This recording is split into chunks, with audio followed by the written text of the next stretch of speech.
안녕하십니까. 공동주택 시설 개론을 담당하고 있는 송일건입니다. 자, 공동주택 시설 개론 과목에 대해서 간략히 설명하고 강의를 시작하도록 하겠습니다. 공동주택 시설 개론은 크게 두 파트로 나누어지고 있습니다. 그래서 건축 구조 파트가 있고요. 건축 구조. 건축 구조라는 부분은 보통 아파트란 그 뼈대를 건축하는 그 과정에 건축 구조라든지 거기 적용되는 하중이나 그리고 거기 어떤 공사들이 이루어지느냐 그런 부분을 공부하는 학문이 됩니다. 그래서 이 부분에서 50%가 기출이 됩니다. 50%. 정확히 20문제가 출제가 되고 있습니다. 그리고 건축 설비 파트. 자, 건축 설비 파트는 보통 건축물을 지어놓고 거기에 대한 기능적인 측면을 다루는 겁니다. 자, 예를 들어서 우리가 겨울에 따뜻해야 되겠죠? 난방을 한다.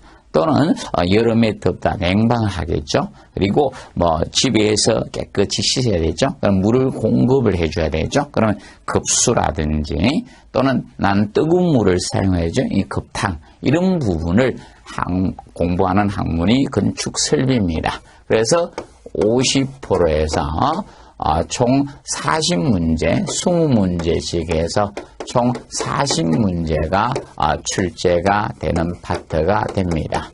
그리고 이 시설 개론 과목은 다시 2차에도 다시 출제가 되는 파트가 됩니다. 그래서 힘드시더라도 정확히 학습을 해두는 것이 많이 도움이 됩니다.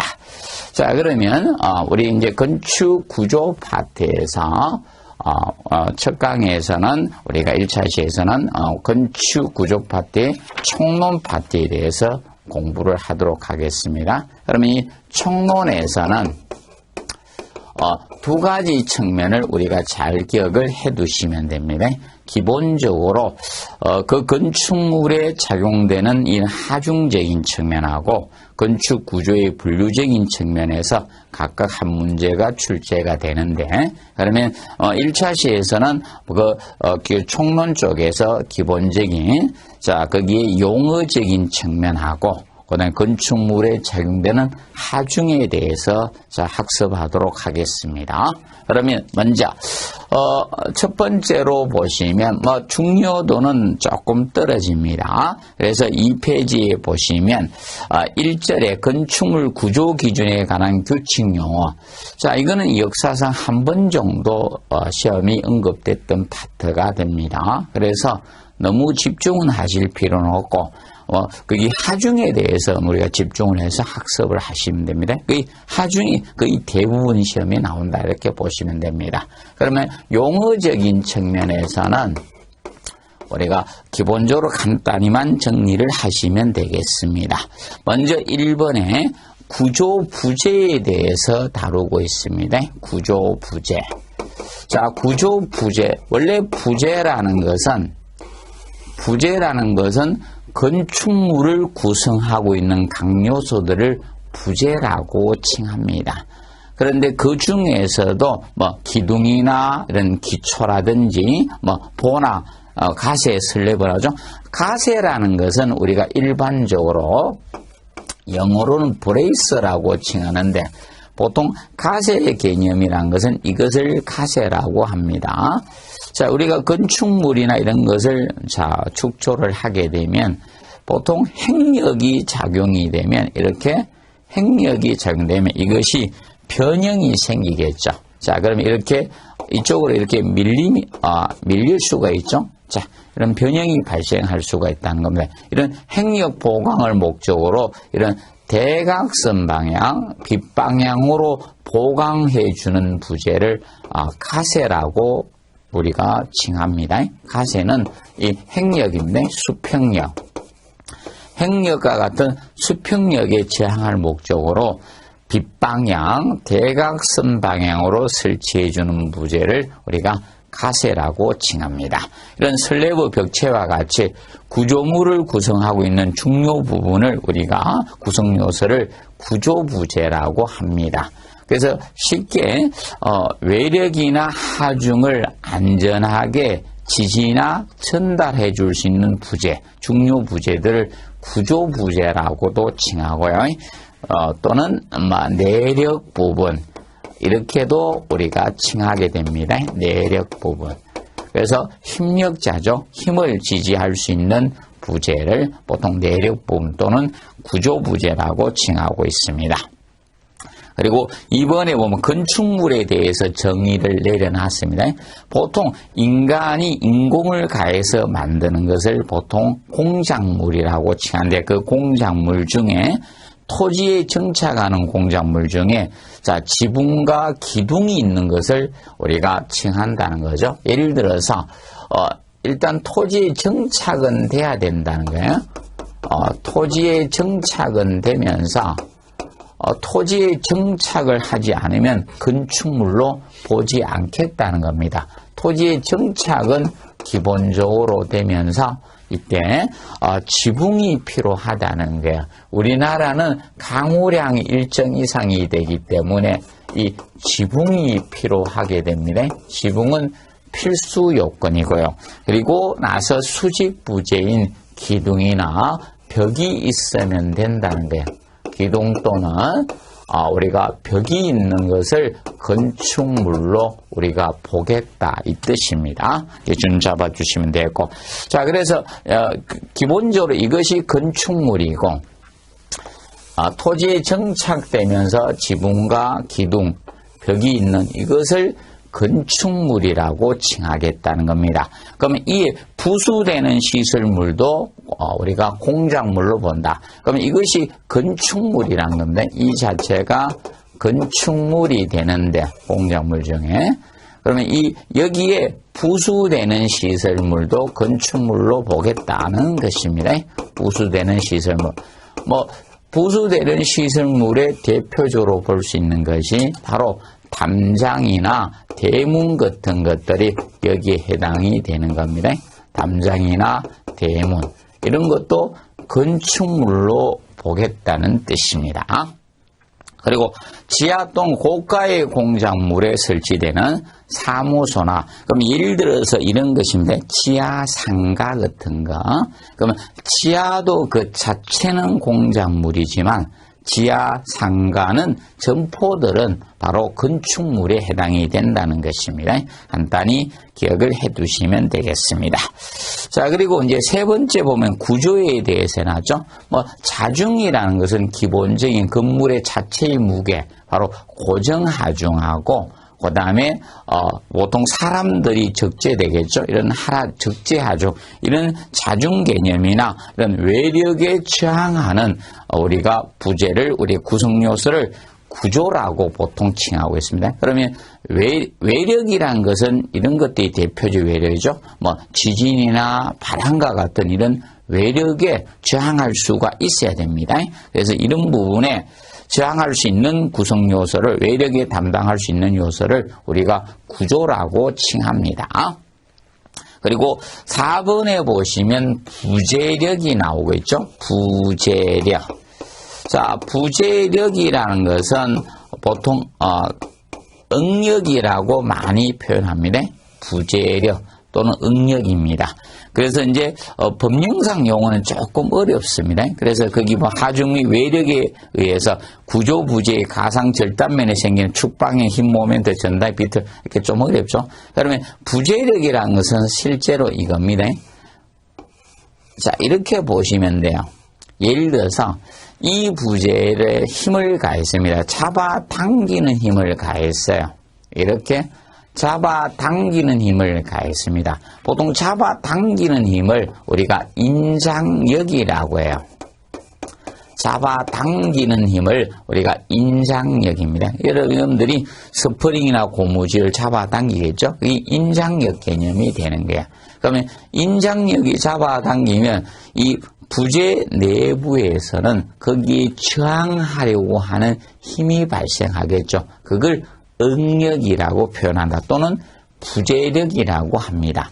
그럼 잡아당기는 힘이 발생했기 때문에 부재력은 이 부재 내부에는 인장응력이 발생을 하게 되는 겁니다. 인장부재, 그래 응력인데 보통 교수님들이 쓰는 용어는 응력이란 용어를 많이 쓰고 있습니다. 응력. 그래서 부재 내부에 저항하려고 생기는 힘을 우리가 응력이라고 해요. 그러면 예를 들어서 뭐 축방향력은 축으로 작용되는 힘이 축방향력이죠. 그럼 이게 축이잖아요. 길이 방향이 축입니다. 그럼 인장력은 축방향으로 발생이 되거든요. 잡아당기는 힘이 생겼다. 그러면 그 내부에 생기는 힘이에요. 그래서 그 인장응력이 바로 부재력 또는 응력 개념입니다. 내부에 생기는 힘을 응력이라고 칭합니다. 간단히 정리를 해 두시고요. 그리고 5번은 별 필요 없을 것 같고요. 그 다음에 6번과 7번이 자, 벽하고 기둥이 나오죠. 자, 이 벽하고 기둥 개념, 기둥 가지고 시험에 나왔었어요. 벽이나 기둥은 모르신 분은 없을 것이고요. 그래서, 우리가 이제 벽이나 기둥에는 자, 알아두실 이것이 수직부재잖아요. 부재 중에는 수직부재에 해당이 되는 겁니다. 수직부재. 이 수직부재이기 때문에 누르는 힘을 받을 수밖에 없죠. 그래서 압축하중에 대해서 지시하는 데 쓰는 부재죠. 쉽게 여러분들이 자, 이 기둥이나 벽이 수직부재가 있으면 위에 상부에서 내려오는 힘, 누르는 힘을 받을 수밖에 없죠. 그래서 이 누르는 힘이 우리가 받게 되는 겁니다. 누르는 힘. 그래서 누르는 힘이 바로 무엇인가 하면 압축력이죠. 압축하중을 받는 거예요. 압축력 또는 누르는 힘을 압축력 또는 압축하중이라 표현하죠. 그래서 개념상 우리가 알아두시면 된다. 간단히 몇 배냐 이런 거는 꼭 외우실 필요는 없습니다. 그래서 누르는 힘을 압축력을 받습니다. 압축력. 그래서 인장력을 받는 것이 아니라 압축력을 받게 됩니다. 그래서 이 부분 가지고 그때 인장력 가지고 한번 언급을 했었습니다. 기둥벽은 수직부재니까 위에서 누르는 힘을 받을 수밖에 없기 때문에 압축력, 압축하중을 받는 부재의 개념이 됩니다. 그 점에 대해서 정리해 두시고, 그 다음에 8번에 경량 칸막이 벽 나오죠. 그래서 자중이 1kN/제곱미터 이한 가동식 벽체. 그럼 가동식이랑 움직일 수 있는 벽체를 우리가 칭합니다. 그래서 경량 칸막이 벽은 가동식 벽체이기 때문에 움직일 수 있는 벽을 우리가 경량 칸막이라고 칭하고 있다는 점 기억을 해 두시면 되겠습니다. 자, 그리고 이제 중요한 부분이 3페이지입니다. 자, 3페이지 보면 제2절 건축물에 작용하는 힘 하중에 대해서 여러분들이 정확한 이해가 필요합니다. 그래서 여기는 해마다 좀 출제가 되고 있는 파트이기 때문에 이 점 하중 5가지를 정확히 이해를 해 두시면 되겠습니다. 자, 일단은 하중에, 건축물에 작용된 힘 하중은, 그게 우리가, 기간에 따라서 2가지로 나눕니다. 장기 하중하고 단기 하중으로 나눕니다. 작용되는, 지속 시간에 따라서 건축물에 지속적으로 작용되는 장기 하중 개념이 있고요. 장기 하중. 장기 하중이 있고, 그 다음에, 단기간 작용되는 단기 하중 2가지로 나누어지고 있습니다. 그러면 장기 하중에는 거기에 보시면, 1번의 고정 하중은 장기 하중에 속하게 됩니다. 1번의 이 고정 하중. 이 고정 하중은 데드로드에서 사중이라고도 칭하고 있죠. 사하중. 그래서 죽은 하중이죠. 움직일 수 없는 하중이 바로 고정 하중 개념이 됩니다. 고정 하중과 그리고 두 번째, 자, 이 라이브 로드 하라중입니다. 보통 건축물을 점유 사용함으로써 자, 이 하라중 보통 적재하중이라고도 합니다. 적재하중. 그래서 여러분들이 건축물의 뭐 바닥이나 이런데 자 지붕에 실리는 하중이 바로 하라중, 적재하중 개념입니다. 이 두 가지가 기본적으로 장기하중에 속합니다. 그래서 장기하중은 일반 지역에서 이런 뭐 서울이나 이런 일반 수도권 일반 지역에서는 이 두 가지를 우리가 장기하중으로 봐줍니다. 그리고 나머지 하중은 단기하중으로 구분이 되고 있습니다. 그러면 예를 들어서 뭐 눈이 내린다. 그러면 적설하중이라든지 이런 그리고 예를 들어서 뭐 지진하중이나 이런 풍하중 이런 것들이 여기에 해당이 되는 겁니다. 지진하중이나 이런 풍하중 더 예외로 더 있죠. 뭐 충격하중이나 이런 것도 있을 수가 있습니다. 그런데 기본적인 하중이 이 5가지가 기본입니다. 그리고 기타 있는 것들은 별도로 하실 필요는 없습니다. 이게 기본입니다. 자, 그런데 이 적설하중은, 지붕 위에 쌓이는 눈의 무게, 이런 적설하중은 다슬 지역에서는 다슬 지역은 최심 적설 깊이가 1m 이상 돼야 돼요. 눈이 한 1m 이상 쌓여 있는 지역을 다슬 지역이라고 합니다. 그래서 이 다슬 지역에서는 이것을 장기하중으로 설계를 하게 되는 겁니다. 자, 그러면 기본적으로 우리가 알아두실 거, 자, 고정하중을 먼저 정리하시고요. 이 최근의 흐름은 자, 이겁니다. 하라중이나 이 적설하중 쪽에 포인트를 두고 자주 언급이 되고 있습니다. 최근의 흐름은. 그래서 여러분들이 이 전반적인 5가지를 기본 잡되 최근의 흐름은 이 2가지입니다. 하라중과 적설하중의 포인트를 좀 맞추고 있는 것 같습니다. 자꾸 이동합니다. 과거는 고정하중과 하라중의 포인트를 두다가 그리고 지진하중 좀 포인트 뒀었습니다. 근데 최근 흐름은 여기에 치우치고 있다 이렇게 보시면 되고, 자, 그러면 고정하중 개념은 구조물 자체의 무게가 됩니다. 그래서 거기 이렇게 정의하고 있죠. 건축물 및 공작물의 구조체 자체의 무게 해놨습니다. 존치 기간 동안 지속적으로 착용되는 하중이 바로 고정하중입니다. 그래서 구조물의 자중을 의미하고 있는 거죠. 고정하중은 구조물의 자중이 됩니다. 자체의 무게라는 거죠. 자중을 자체의 무게를 그러면 예를 들어서 기둥이나 벽이나 슬래브나 계단 같은 이 자체 뼈대의 무게가 고정하중 개념이 된다는 것입니다. 그래서 기억하시고, 그리고 이것은 우리가 알아둘, 간단히 이야기하면 건물에는 이 2가지 하중이 있습니다. 고정하중하고 하라중 2가지가 있는데 부착이 되게 못 움직이면 고정하중이고요. 부착이 되지 않아서 움직임이 가능한 하중은 하라중, 라이브 로드다 이렇게 보시면 돼요. 그러면 사람 움직이죠? 그러면 하라중인 거예요. 그럼 여러분들이 집에 있는 책상 하라중입니다. 적재하중이 되는 거예요. 그래서 여러분들이 움직이냐 못 움직이냐에 따라서 고정하중과 하라중을 구분하시면 된다는 겁니다.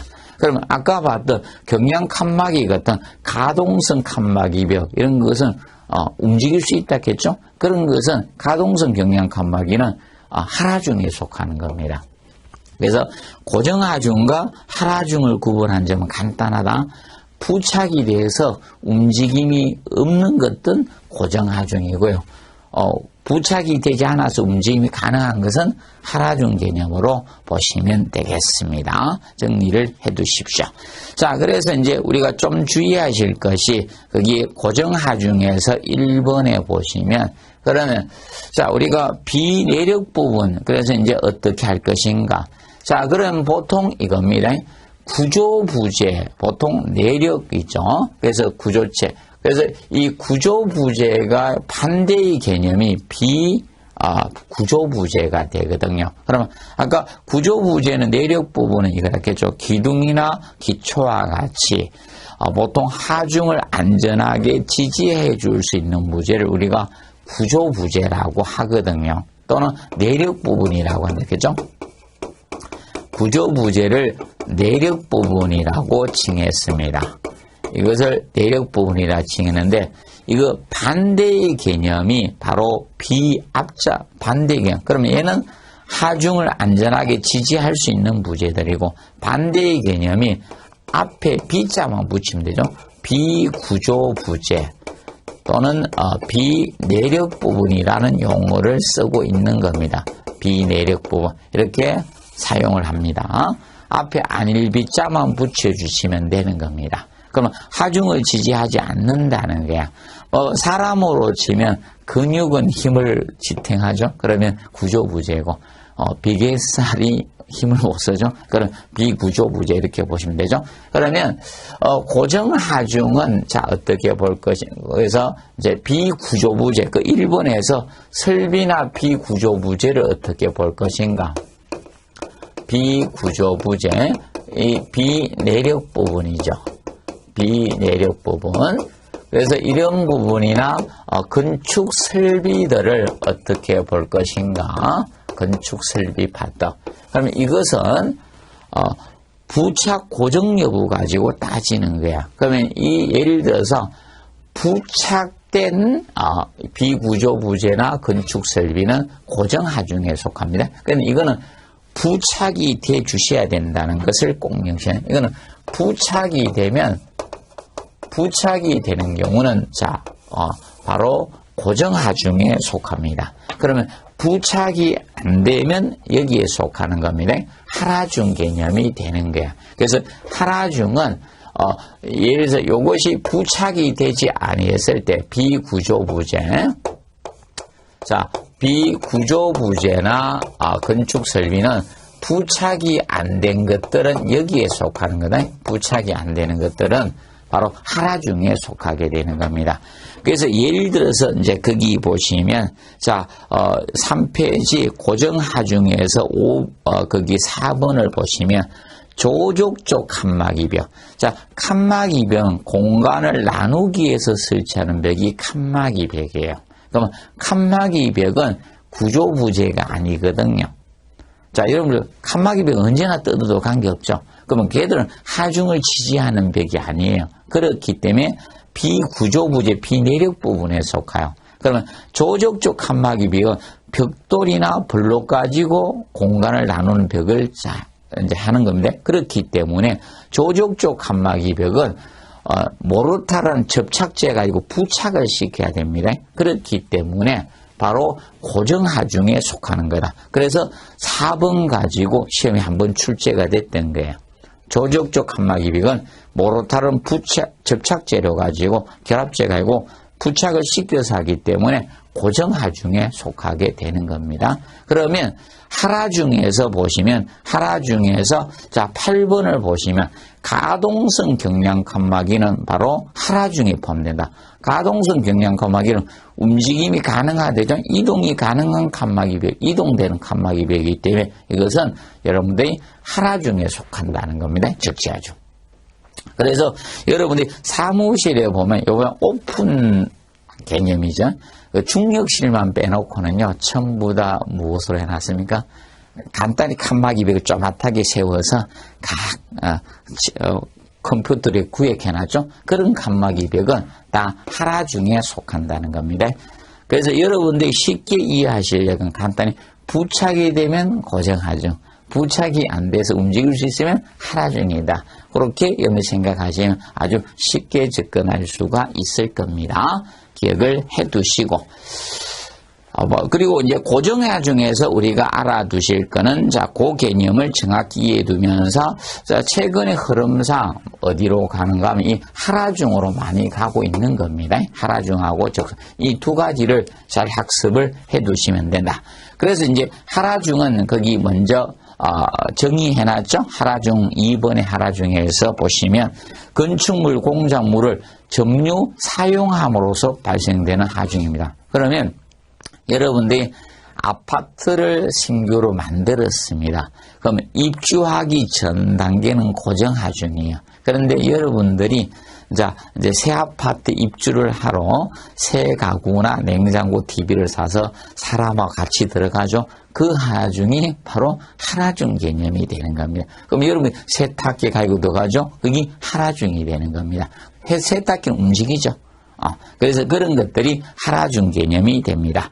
그리고 1번에 보시면 하라중은 점유 사용에 발생하는 예상되는 최대 하중으로 우리가 해야지 안전해져 설계할 때. 그래서 최대 하중으로 우리가 해주라는 겁니다. 자, 그리고 두 번째 보시면 각 실별 바닥 용도별에 수용된 사람이나 적재되는 이런 하중들이 바로 하라중에 속하는 거죠. 그러면 예를 들어서 집의 가구도 하라중의 개념이 되고 사람도 하라중에 속한다. 그리고 3번에 공동주택의 공용실. 최근에 이겁니다. 아파트 주민들이 다 모여서 운동을 하고 이런 공용실이 많이 만들어져요. 그러면 사람이 집중되니까 공용실은 5kg 유톤 per 제곱미터. 자, 1kg 유톤 per 제곱미터는 1kg 유톤 per 제곱미터는 약 100kg에 100kg. 면적당 100kg 정도로 봐준다. 그러면 5kg 유톤 per 제곱미터니까 500kg 정도로 제곱미터당 적재되는 걸로 안정성 있게 우리가 설계한다는 겁니다. 그런데 주거용 건축물의 거실, 여기 거실은 건축법의 거실을 의미합니다. 거주나 집무, 작업, 집회, 오락 등의 용도로 사용되는 실을 다 거실이라고 해요. 그럼 아파트의 거실도 거실이고 침실도 거실, 주방도 거실이 되는 겁니다. 그래서 그 거실은 2kg 유톤 per 제곱미터, 그럼 1제곱미터당 약 200kg가 적재되는 걸로 설계를 하겠다 이겁니다. 그 기준을 우리가 잡고 있습니다. 그리고 이제 잠깐 넘겨보시면 4페이지에 보시면 거기에 그래서 용도마다 차이는 있습니다. 주택 용도 대표적인 것만 4가지만 해놓은 것이고요. 실제는 많습니다. 표가 너무 많기 때문에 여러분들이 다 외우실까봐 잘라놨습니다. 그러면 건축물의 용도에 따라서 이 등분포 하라중은 다릅니다. 그런데 주택의 경우에 그 거실하고 공용실이 하나죠. 그런데 발코니. 자, 여러분들 용어가 자꾸 베란다라고 많이 쓰십니다. 온 우리 국민들이. 그래서 베란다는 좀 잘못된 상식입니다. 발코니라고 불러야 되는데 자, 발코니하고 베란다를 좀 설명해 드릴게요. 자, 여러분들 아파트는 다 이렇게 돼 있잖아요. 아파트는 이렇게 되면 여기 이제 여기 튀어나간 거 아닙니까? 이렇게 해서 여기 샷이 쳐놓은 거 아닙니까? 또 확장하고. 이런 건 다 무엇인가? 발코니입니다. 발코니. 그러면 여러분이 이야기하는 베란다의 개념은 이게 베란다예요. 자, 예를 들어서 주상복합 건물을 지었다 이겁니다. 그럼 밑에는 상가고 상가가 좀 넓고 위에가 아파트 이렇게 올라갔다는 겁니다. 그러면 밑에가 있을 때 여기에 이제 이 옥상 부분을 활용하는 거예요. 여기가 이것이 베란다예요. 전부 다 베란다 확장형이래. 베란다도 확장 안 해주면서 베란다 확장형이라고 합니다. 이거는 이게 베란다입니다. 옥상을 활용하는 거예요. 그리고 여기 이제 우리가 이제 아파트 이렇게 나가죠. 그러면 이게 이제 발코니고요. 그래서 아파트는 발코니가 있는 것이지. 베란다가 있는 것이 아닙니다. 베란다는 거의 잘 없습니다. 그러면 내가 단독주택을 지었는데 이렇게 지었다는 거죠. 1층은 크게 짓고 2층을 좀 적게 지었다는 단독주택을 이렇게 지었습니다. 그러면 이 옥상, 이 공간을 활용하는 거예요. 이게 베란다예요. 온 국민이 다 베란다를 잘못 사용하고 있습니다. 그래서 이 발코니는 출입바닥 하라중에 1.5배로 설계하되 최대는 5kg 유톤 per 제곱미터로 설계하자는 겁니다. 그럼 예를 들어서 우리가 주택의 거실, 그러면 그 아파트의 거실이 기본적으로 2kg 유톤 per 제곱미터 설계하잖아요. 그게 출입바닥 하라중입니다. 그러면 곱하기 1.5배로 하라 이겁니다. 그럼 3kg 유톤 per 제곱미터로 설계하라는 겁니다. 그럼 왜 발코니를 왜 1.5배로 봐주느냐? 그럼 발코니를 크게 보는 이유는요. 이삿짐이 전부 다 어디로 오고 있다? 그걸 기억하시면 돼요. 이삿짐이 발코니에 대놓고 모든 이삿짐이 그리 옮기지고 있습니다. 그래서 안정성을 위해서 1.5배로 발코니를 설계를 하고 있는 겁니다. 그래서 정리를 해 두시고, 그래서 발코니가 더 큰 하라중으로 설계를 보고 있다는 것을 기억을 해 두시면 되겠습니다. 자, 그리고 네 번째, 건축 구조물은 그나죠. 등분포 하라중은 집중 하라중, 등분포 하라중하고 집중 하라중. 원래 하라중은 두 가지가 있다는 겁니다. 등분포 개념하고 집중 하라중 두 가지 개념이 있습니다. 그 차이점에 대해서 간략히 설명하고 그 설계 기준에 대해서 지금 현재 그 부분이 설계 기준 부분에 해당이 됩니다. 설명을 해드리도록 하겠습니다. 자, 그러면 하중이 이렇게 이렇게 있을 때, 자, 이렇게 골고루 작용되는 이것을 등분포라고 합니다. 이것을 등분포 하라중이라고 해요. 그러면 여러분들 공동주택의 경우는 등분포 하라중이라고 보시면 됩니다. 이렇게 여러분들이 자, 이건 아파트에 한 위치에다가 다 해놨습니까? 예를 들어서 소파 위에다가 가구 놓고 책상 놓고 사람 올라가고 TV 놓고 그래 안 했죠. 그래서 전체 분포도 있잖아요. 그게 등분포 하라중입니다. 그러면 집중 하라중이라는 것은 한 곳에만 집중적으로 작용된 하중이 한 곳에만 작용되면 이것이 집중입니다. 이 개념이 집중 하라중이 되는 겁니다. 집중 하라중. 그러면 이런 경우에 혹시 두 개가 동시에 작용되면 더 큰 하중 효과에 대해서, 그럼 얘가 크면 이걸로 설계하는 거고 얘가 영향을 많이 미치면 등분포 하라중으로 설계하자는 거네. 그래서 요거는 더 큰 개념을 정확히 알아두시면 되겠습니다.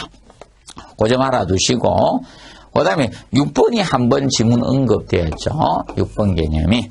자, 그래서 지붕의 하라중을 제외합니다. 지붕을 제외하고, 지붕을 제외한 등분포 하라중은 부재의 영향 면적이 36제곱미터 이상인 경우는 저감할 수 있는 기준을 알아두세요. 36 기준입니다. 제곱미터. 그러면 보통 이겁니다. 자, 보통 건축물이 이렇게 있게 되면, 예를 들어서, 건물을 지었습니다. 기둥을 이렇게 세워서, 기둥이 이렇게 있었습니다. 그러면, 건물을 이렇게, 연결했죠. 이 보가 이렇게 기둥이 있을 때 보로 상호 이렇게 연결을 했습니다. 연결을 하게 되면, 자, 이때는 하중이 이제 가해지면 부하가 가해질 거 아닙니까? 이런 식의 건물이 있었습니다. 계속 연결되겠죠? 그러면 여기 하중이 떨어지면, 부하 면적이 있을 거 아닙니까? 그럼 보통 기본적으로 여기에서 이렇게 해서 45도 방향으로 작도를 해서, 이 만나는 점이 있겠죠? 그래서 이 길게 되면 이렇게 만나는 점이 있으면, 그러면 이렇게 만나는 45도로 작도를 하니까 되면, 그러면 여기에는 이 슬랩의 하중은 이것만큼은 이쪽으로 영향을 줄 겁니까? 부하를 가하겠죠? 그러면 이렇게 가합니다. 그럼 이것이 이제 부하 면적인데, 이렇게 계산했을 때, 부하 면적에 대해서 이제 이 영향이 갔을 때 영향 면적은 약간 더 많이 봐주는 거예요. 그래서, 그래서 거기 7번에 보면 영향 면적 해놨죠? 영향 면적, 기둥 기초일 때는 부하 면적의 4배고, 그 다음에 해놨죠? 보나 벽체의 경우 부하 면적이 2배로 영향 면적 산정하겠다. 슬래브는 그냥 당연히 받는 거 자기 하나밖에 없으니까 영향 면적을 1배로 설계하겠다는 거거든요. 그런데 이 영향 면적이 커지는 것은 너무 크게 봤거든요. 그래서 기초나 기둥은 안전을 위해서 4배로 바꿔요. 그리고 보나 벽체는 부하 면적이 2배로 영향 면적을 받기 때문에 영향 면적이 지대에게 많이 이렇게 됐다는 겁니다. 그래서 그걸 저감할 수 있는 기준은 지붕 하라중을 제외합니다. 지붕은 제외하고 나머지 등분포 하라중에 대해서는 36제곱미터 이상일 때는 좀 저감을 우리가 할 수가 있다는 겁니다. 좀 줄여서 적용할 수 있다는 겁니다. 그래서 너무 광범위하게 4배, 2배 이렇게 적용이 됐으니까 저감할 수 있는 기준은 36제곱미터 이상일 때는 우리가 저감할 수 있다 이 뜻입니다. 기억을 해 두시고, 그 다음에, 그래서 7번은 혹시나, 이제 앞으로 대비해서 하셔야 됩니다. 그래서, 그 영향 면적은 기둥 기초가 중요하죠. 그래서 안정성을 위해서 많이 봐주고 있다. 4배로 보겠다는 거예요. 4배. 그래서 우리도 발이 중요하죠. 그런데 발의 고마움을 모를 뿐입니다. 그래서 4배고, 그 다음에, 보나 벽체가 부하 면적이 2배로 봐주고, 정리해 두시고, 그 다음에 거기에서 슬래브는 부하 면적, 그냥 기본으로 1배로 보겠다는 겁니다. 그래서 가장 영향 면적을 적게 보는 것이 슬래브고, 그리고, 수직 부재인, 이제 벽체하고 보는 이제 2배고, 기둥 기초가 중요하니까 4배로 보겠다는 겁니다. 그래서 그건 좀 정리를 해 두시기 바랍니다. 그리고 가동성 경량 칸막이도 시험에 언급이 되었습니다. 그리고, 자, 4페이지 보시면 이제 적설하중이 나옵니다. 자, 적설하중은 일반 지역에서는 우리가 단기하중으로 설계를 한다 했죠. 일반 지역에서는 단기하중으로 봐줍니다. 그런데 다설 지역에서는 장기하중으로 우리가 설계를 한다고 했습니다. 기억을 해 두시고. 그 다음에 이제 3번에 보시면 적설하중 계산, 눈의 단위 중량. 자, 보통 눈도 무게가 동일한 것이 아니에요. 습기를 많이 함유한 눈이 무겁고요. 습기를 적게 함유한 눈이 가벼워집니다. 그래서 보통 습기가 많이 함유된 눈은 잘 뭉쳐지는 눈이죠. 걔가 더 무겁습니다. 뭉쳐지지 아니하는 눈은 가볍습니다. 그래서 눈의 단위 중량하고 적설 깊이가 영향을 줄 수밖에 없죠. 그리고 체크하세요. 지붕의 경사도나 형상이 영향을 주는 겁니다. 그래서 눈이 많이 오는 지역은 경사가 가파르게 되는 거예요. 그래서 이런 경사를 두게 되는 것이고, 그럼 만약에 이렇게 두면 큰일 나요. 다설 지역에 눈을 모은다고 지붕을 이런 형태로 두면 문제가 발생할 수 있겠죠. 그래서 영향을 받는다. 지붕의 경사도나 형상에 영향을 받는 것은 적설하중이 영향을 주게 되는 겁니다. 정리를 해 두시고요. 그 점 봐두시고, 그 다음에 5번에 보시면 지상적설하중의 기본값은 재형기간이라는 것은 현재를 기준으로 과거 100년간 데이터를 이용하겠다는 겁니다. 그래서 100년간의 기후에 관한 재형기간은 100년이에요. 자, 그래서 명심해 둘 것은 이것도 한번 그래서 시험을 낸 거죠. 답을 유도시켰습니다. 그래서 재형기간은 적설이나 풍화중 같은 기후와 관련된 재형기간, 현재 기준으로 과거 100년간 데이터를 활용하겠다는 겁니다. 그것이 재형기간입니다. 100년이 된다는 점 기억해 두시고, 그 다음에 최소 지상적설하중은 0.5kN/제곱미터, 1제곱미터당 약 50kg 정도의 눈이 쌓이는 걸로 설계를 하자는 겁니다.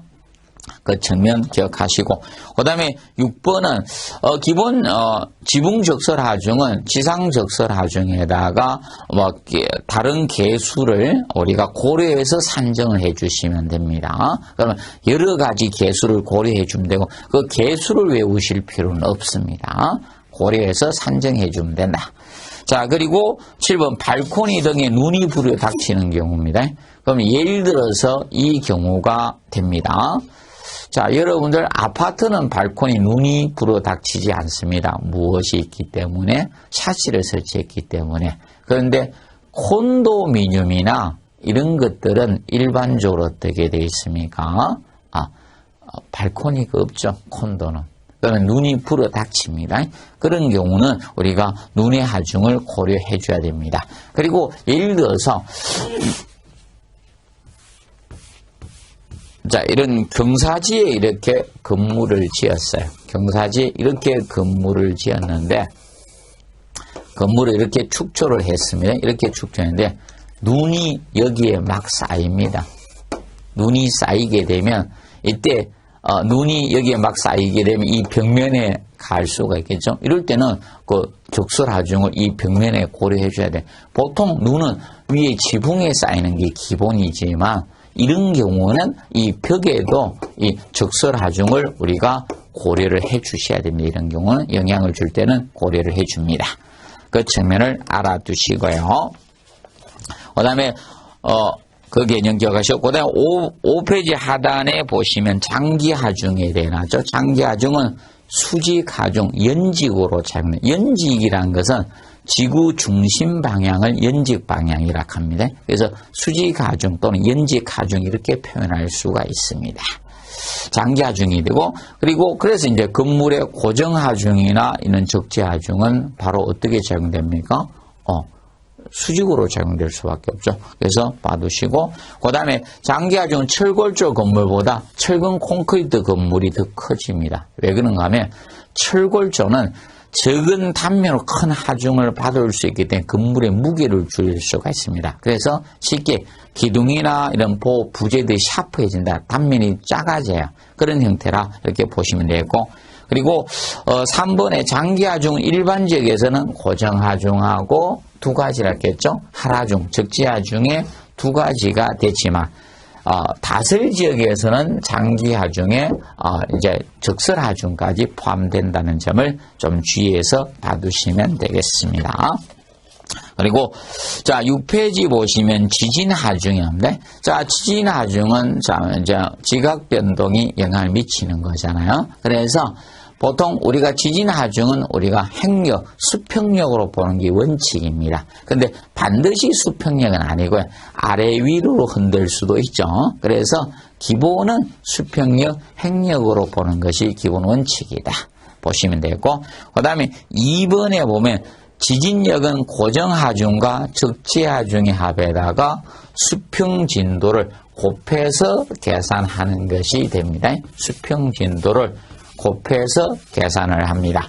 그래서 보통 지진력 또는 지진하중이라고 표현을 하는 겁니다. 지진력 또는 지진하중.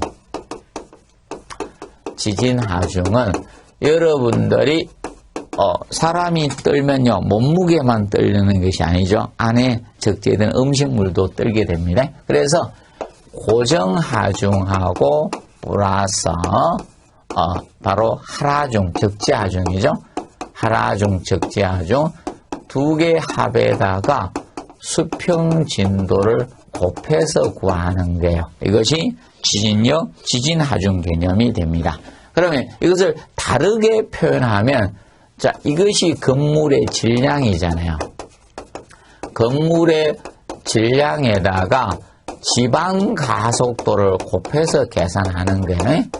지방 가속도를 곱해서 계산하는 것이 바로 지진력대입니다. 그래서 사람도 몸무게가 증가하면 지진력이 커져요. 그래서 나이 들어가면서 몸무게가 증가되는 분들이 많죠. 그래서 관절이 아픈 겁니다. 몸무게를 빼셔야 되는데 질량을 줄여야 됩니다. 그래서 무게가 무거울수록 지진력은 커진다라고 보시면 됩니다.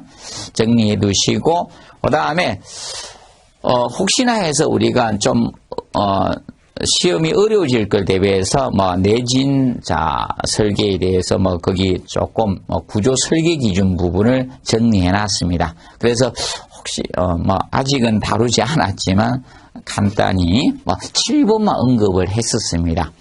지진하중의 산정 시 반응 수정 개수가 크면 지진하중은 감소가 되거든요. 그래서 튼튼할수록 수정 개수가 보통 일반적으로 커지거든요. 그래서 지진하중 감소하는데 이거 언급이 됐고요. 그래서 이제 4번, 5번, 6번 정도가 혹시나 언급이 될 수가 있을 겁니다. 그래서 특히 5번 보시면 허용 응력 설계 수행할 때는 지진하중 개수를 우리가 1로 볼 필요, 100으로 볼 필요가 없습니다. 사용하중을 고려하기 때문에. 그래서 0.7로 본다는 거 5번을 좀 정리해 두시고, 자, 필로티는 여러분들 거의 아시죠? 이게 필로티죠. 필로티 개념은 1층 부분이죠. 1층 부분을 갖다가 사람의 통행이나 또는 주차용으로 벽을 치지 않고 뚫어놓은 부분이 필로티죠. 그 필로티는 굉장히 위험한 거예요. 그래서 여러분들 포항 지진에서도 봤죠. 밑에는 필로티고 위에는 건물 지으니까요. 그럼 이거 굉장히 위험한 거예요. 이게 필로티 구조이면서 위에가 철근 콘크리트 벽식 구조로 아파트를 지었어요. 건물을 지었습니다. 이런 형태는 굉장히 위험한 겁니다. 사람의 다리가 쉽게 다리는 아이돌 다리인데 몸무게가 일본 서무 선수 몸무게가 돼요. 그럼 다리가 견뎌내겠습니까? 관절 부서지고 난리 나겠죠. 그래서 날아간 것이 필로티 구조입니다. 그래서 이 필로티 구조는 조금 위험합니다. 그렇기 때문에 일반 지진 하중을 고려해서 설계하면 안 돼요. 그래서 특별 지진 하중을 사용을 해야 된다. 그래서 그것만 딱 체크하세요. 이거 다 쓸 수는 없으니까 줄여서 쓰게 될 겁니다. 그래서 필로티는 특별 지진 하중을 고려해서 설계한다는 점을 기억을 해 놓으시면 되겠습니다. 그리고 최근의 흐름은 답을 여기에서 많이 유도식입니다. 하라중하고 적설하중 쪽에서 답을 유도를 많이 시킵니다. 요새 지진하중은 답을 유도를 잘 안 시키고 있습니다. 자, 그리고 7페이지 보면 내진을 다룬 기술이 이런 것들이 있다는 겁니다. 그래서 내진이 있고 구조물의 강성을 확보해서 우리가 튼튼하게 만드는 그 지진에 그걸 확보해 주는 게 쉽게 철근 콘크리트 건물 짓는 게 이게 내진입니다. 그리고 재진은 별도의 장치를 활용하는 게 재진입니다. 그래서 보통 별도의 장치가 동조 질량 감색이라고 하는데 이 재진은 초고층 건물에 사용한다 보시면 돼요. 그래서 이제 과학자가 이걸 연구한 겁니다. 초고층 건물 지니까 흔들리니까 상층부에 멀미하다 너무 흔들리는 거예요. 위로 갈수록.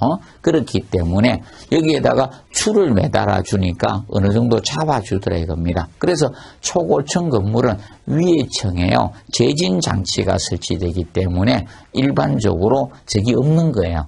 우리가 공간을 활용을 안 하는 겁니다. 그래서 보통 전망대가 최고 위에 없는 겁니다. 재진장치 설치한다고. 그래서 이 별도의 장치를 이용해서 지진력을 흡수해 주는 기술 재진이죠. 이건 대형 건축물에 사용하는 겁니다. 초고층 건물 같은 이게 재진 개념입니다. 그래서 우리 시험에 간단히 언급만 했을 뿐이에요. 내진하고 재진 개념을 면진 언급도 안 됐고요. 자, 그리고 그 다음에 이제 2번의 내진 설계 개념이죠. 이것을 우리가 한번 언급을 했던 겁니다. 10회 시험에. 그래서, 보통 내진 설계에서 우리가 주의하실 것이, 자, 이겁니다. 그래서 2번, 집안의 액상화 현상이 우려될, 액상화를 유동화 현상이라고 해요.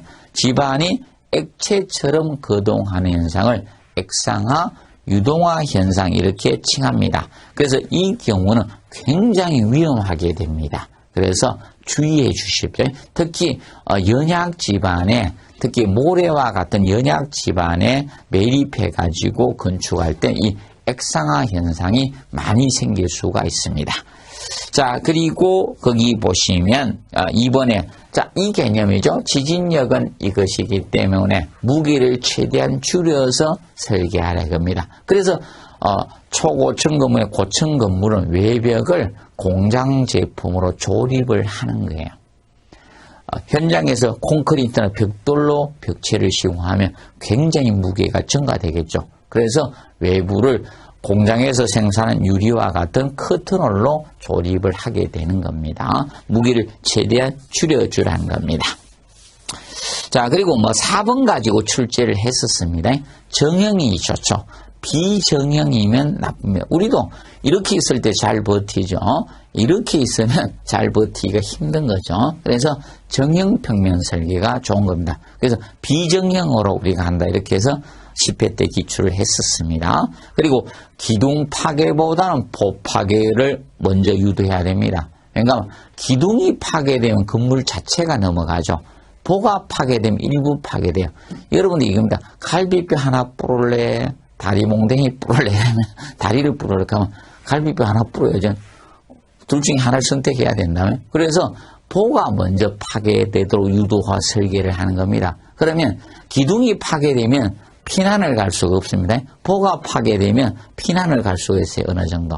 그래서 그 부분만 파손되니까 전체적인 영향을 안 주는 겁니다. 그래서 보 파괴를 먼저 유도합니다. 그리고 전단 파괴보다는 힘 파괴. 전단 파괴는 탁 갑작스레 파괴된 게 전단 파괴. 이게 전단 파괴입니다.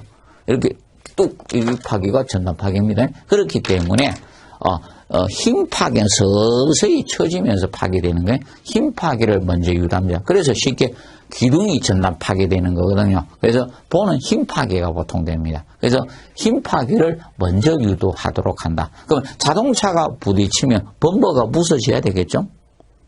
범버가 안 부서지면요, 사람이 박살나는 거죠. 그래서 뭔가는 지진의 에너지를 흡수해야 된다는 겁니다. 그래서 보가 먼저 지진의 에너지를 흡수하도록 설계하라는 겁니다. 기억을 좀 정리를 해 두시면 되겠습니다.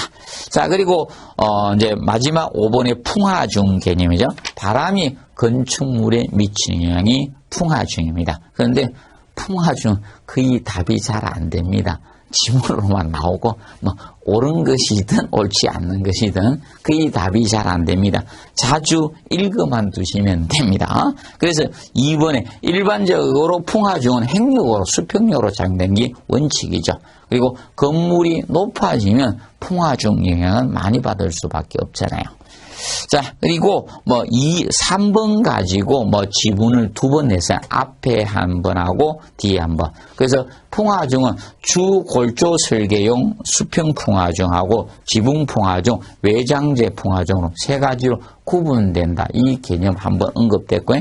그 다음에 풍화중은 각각의 설계 풍합에다가 유효 수압 면적 곱해. 유효 수압 면적은 이거예요.